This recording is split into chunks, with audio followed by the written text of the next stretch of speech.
அதிகாரம் 45.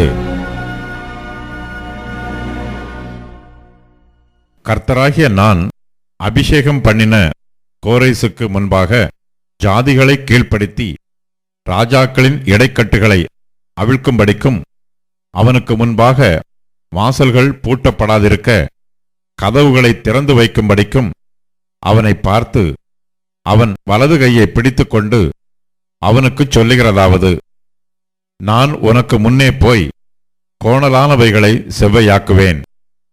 உன்னை பெயர் சொல்லி அழைக்கிற இஸ்ரவேலின் தேவனாகிய கர்த்தர் நானே என்று நீ அறியும்படிக்கு வெண்கலக் கதவுகளை உடைத்து இருப்பு தாழ்பாள்களை முறித்து அந்தகாரத்தில் இருக்கிற பொக்கிஷங்களையும் ஒளிப்பிடத்தில் இருக்கிற புதையல்களையும் உனக்கு கொடுப்பேன். நான் என் தாசனாகிய யாக்கோபின் நிமித்தமும் நான் தெரிந்து கொண்ட இஸ்ரவேலின் நிமித்தமும் நான் உன்னை பெயர் சொல்லி அழைத்து நீ என்னை அறியாதிருந்தும் உனக்கு நாமம் தரித்தேன். நானே கர்த்தர், வேறொருவர் இல்லை. என்னைத் தவிர தேவன் இல்லை, என்னைத் தவிர ஒருவரும் இல்லை என்று சூரியன் உதிக்கிற திசையிலும் அது அஸ்தமிக்கிற திசையிலும் அறியப்படும்படிக்கு நீ என்னை அறியாதிருந்தும் நான் உனக்கு இடைக்கட்டு கட்டினேன். நானே கர்த்தர், வேறொருவர் இல்லை. ஒளியை படைத்து இருளையும் உண்டாக்கினேன். சமாதானத்தை படைத்து தீங்கையும் உண்டாக்குகிறவர் நானே. கர்த்தராகிய நானே இவைகளையெல்லாம் செய்கிறவர். வானங்களே, உயர இருந்து சொரியுங்கள். ஆகாய மண்டலங்கள் நீதியை பொழியக் கடவது. பூமி திறவுண்டு இரட்சிப்பின் கனியை தந்து நீதியும் கூட விளைவதாக. கர்த்தராகிய நான் இவைகளை உண்டாக்குகிறேன். மண்ணோடுகளுக்கு ஒத்த ஓடாயிருந்தும் தன்னை உருவாக்கினவரோடே வழக்காடுகிறவனுக்கு ஐயோ! களிமண் தன்னை உருவாக்கினவனை நோக்கி என்ன செய்கிறாய் என்று சொல்லத் தகுமோ? உன் கிரியையானது அவருக்கு கைகள் இல்லை என்று சொல்லலாமோ? தகப்பனை நோக்கி ஏன் ஜெனிப்பித்தாய் என்றும் தாயை நோக்கி ஏன் பெற்றாய் என்றும் சொல்லுகிறவனுக்கு ஐயோ! இஸ்ரவேலின் பரிசுத்தரும் அவனை உருவாக்கினவருமாகிய கர்த்தர் சொல்லுகிறதாவது: வருங்காரியங்களை என்னிடத்தில் கேளுங்கள். என் பிள்ளைகளை குறித்தும் என் கரங்களின் கிரியைகளை குறித்தும் எனக்கு கட்டளையிடுங்கள். நான் பூமியை உண்டு பண்ணி நானே அதின்மேல் இருக்கிற மனுஷனை சிருஷ்டித்தேன். என் கரங்கள் வானங்களை விரித்தன. அவைகளின் சர்வ சேனையையும் நான் கட்டளையிட்டேன். நான் நீதியின்படி அவனை எழுப்பினேன். அவன் வழிகளையெல்லாம் செவ்வைப்படுத்துவேன். அவன் என் நகரத்தை கட்டி சிறைப்பட்டு போன என்னுடையவர்களை கிரயமில்லாமலும் பரிதானமில்லாமலும் விடுதலையாக்குவான் என்று சேனைகளின் கர்த்தர் சொல்லுகிறார்.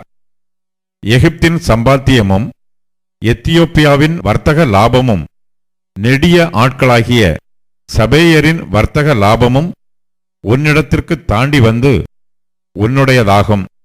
அவர்கள் உன் பின்னே சென்று விலங்கிடப்பட்டு நடந்து வந்து உன்னுடனே மாத்திரம் தேவன் இருக்கிறார் என்றும் அவரை அல்லாமல் வேறே தேவன் இல்லை என்றும் சொல்லி உன்னை பணிந்து கொண்டு உன்னை நோக்கி விண்ணப்பம் பண்ணுவார்கள் என்று கர்த்தர் சொல்லுகிறார். இஸ்ரவேலின் தேவனும் இரட்சகருமாகிய நீர் மெய்யாகவே உம்மை மறைத்துக் கொண்டிருக்கிற தேவனாயிருக்கிறீர். விக்கிரகங்களை உண்டு பண்ணுகிற அனைவரும் வெட்கப்பட்டு இலச்சை அடைந்து ஏகமாய் கலங்கிப் போவார்கள்.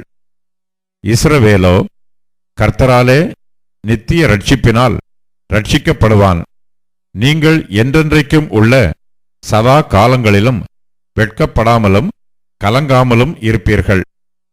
வானங்களை சிருஷ்டித்து பூமியையும் வெறுமையாயிருக்க சிருஷ்டியாமல் அதை குடியிருப்புக்காக செய்து படைத்து அதை உருவேற்படுத்தின தேவனாகிய கர்த்தர் சொல்லுகிறதாவது: நானே கர்த்தர், வேறொருவர் இல்லை.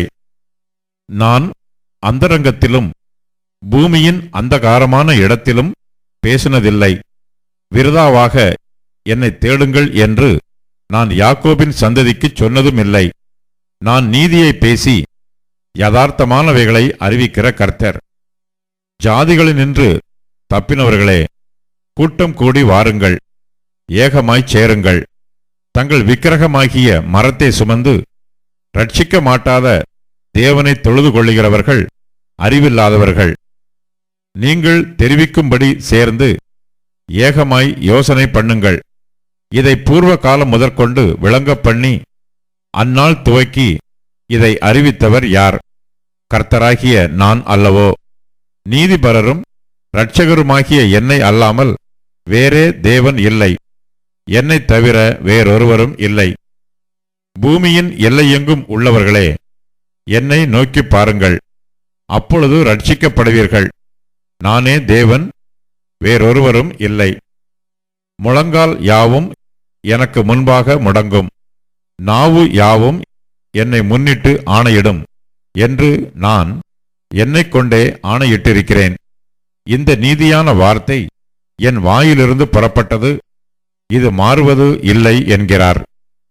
கர்த்தரிடத்தில் மாத்திரம் நீதியும் வல்லமையும் உண்டென்று அவனவன் சொல்லி அவரிடத்தில் வந்து சேருவான்.